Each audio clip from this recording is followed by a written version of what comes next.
आम प्रतिभा आम स्वाभिमान अनुष्ठान तरफ अगस्ट 4 तारिख ओडिया सांबादिकता दिवस पालित हो यह अवसर में ओडिशा भूतपूर्व मुख्यमंत्री स्वर्गत नंदिनी शतपथी श्राद्धवार्षिकी उपलक्षे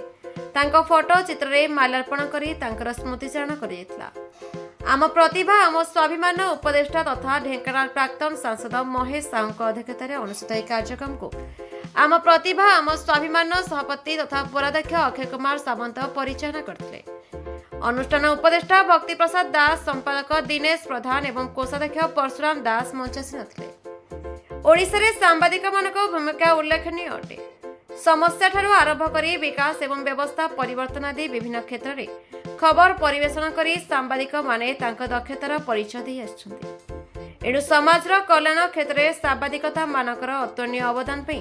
आम प्रतिभा आम स्वाभिमान पक्षर सांबादिक मानकर सम्मानार्थे ଏହି ଦିବସକୁ ପାଳନ କରାଯାଇଛି ବୋଲି ଅନୁଷ୍ଠାନ କର୍ମକର୍ତ୍ତାମାନେ ପ୍ରକାଶ କରିଛନ୍ତି। ଏହି କାର୍ଯ୍ୟକ୍ରମରେ ଜିଲ୍ଲାର ସମସ୍ତ ସାମ୍ବାଦିକ ବନ୍ଧୁମାନଙ୍କୁ ଉତ୍ତରୀୟ ପ୍ରଦାନ କରି ସମ୍ବୋଧିତ କରାଯାଇଥିଲା। ସାମ୍ବାଦିକତା କାହାର ପେଶା ତ କାହାର ନିଶା ଅଟେ। ଏହାକୁ ପେଶା ବା ନିଶା କରିଥିବା ସାମ୍ବାଦିକମାନେ ମଧ୍ୟ ଅନୁଷ୍ଠାନ ଇଚ୍ଛା ବିନା ନିଜ ଇଚ୍ଛା ମୁତାବକ ଖବର ପ୍ରକାଶ ନ କରିବା ସେମାନଙ୍କ କ୍ଷମତା ବାହାରେ ଥାଏ। तथापि यथासंभव सांबादिक माने खबर प्रसारण में तांकर भूमिका निर्वाह करी आसुथारु सेमानकु धन्यवाद अर्पण करैतला। ब्यूरो रिपोर्ट दमन टीवी न्यूज।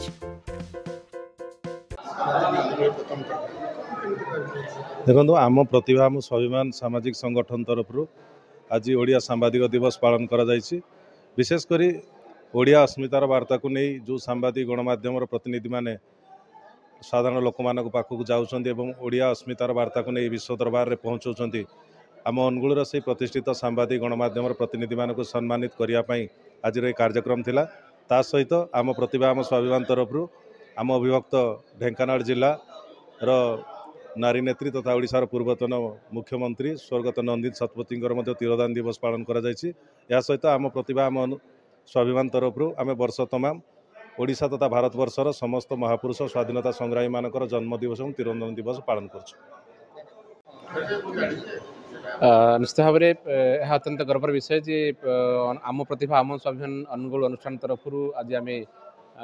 ओडिशा सांबादिक दिवस पालन करूशार समस्त सांबादिक बंधु मानक आम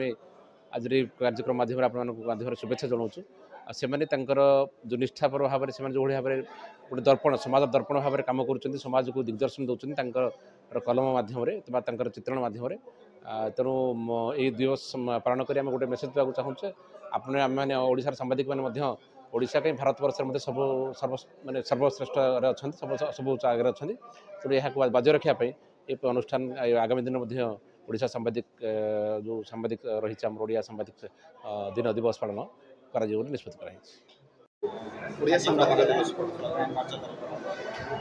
बहीपत्र पड़ू से गौरीशंकर जो उत्कल दीपिका प्रकाश पाला प्रथम गिरी अगस्ट 4 तारिख दिन से दिन ओडिया सांबादिक दिवस पालन हुए। आम जो स्वाधीनता आंदोलन को ज्ञान देते गड़जात अंचल हिसाब से तेणु नुआ जो मैंने पालन करना जातीय प्रेस दिवस पालन करम प्रति आम स्वाभिमान सभापति अच्छा बाँपटे डाणपटे जनरल सेक्रेटरी अच्छा चिंता कले ओडिया सांबादिक दिवस आम एडे अनुकूल अनुकूल करवा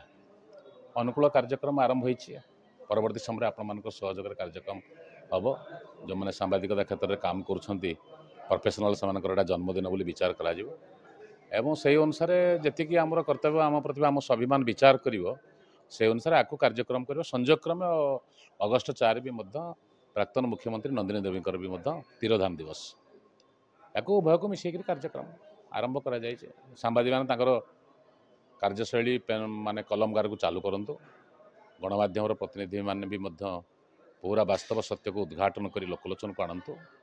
तेणु जननेता ठारू आरंभ करी प्रशासन ठारू आरंभ करी प्रजा ठारू आरंभ करी जो मैंने निष्क्रिय अच्छा क्रियाशील हूँ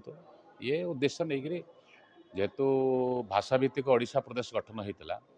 एवं से कथाटा को सुदूर प्रसारी करने सांबादिक मान भूमिका था विशेषकर ओडिया सांबादिक मानकर गड़जात गोटे जो पत्रिका बाहर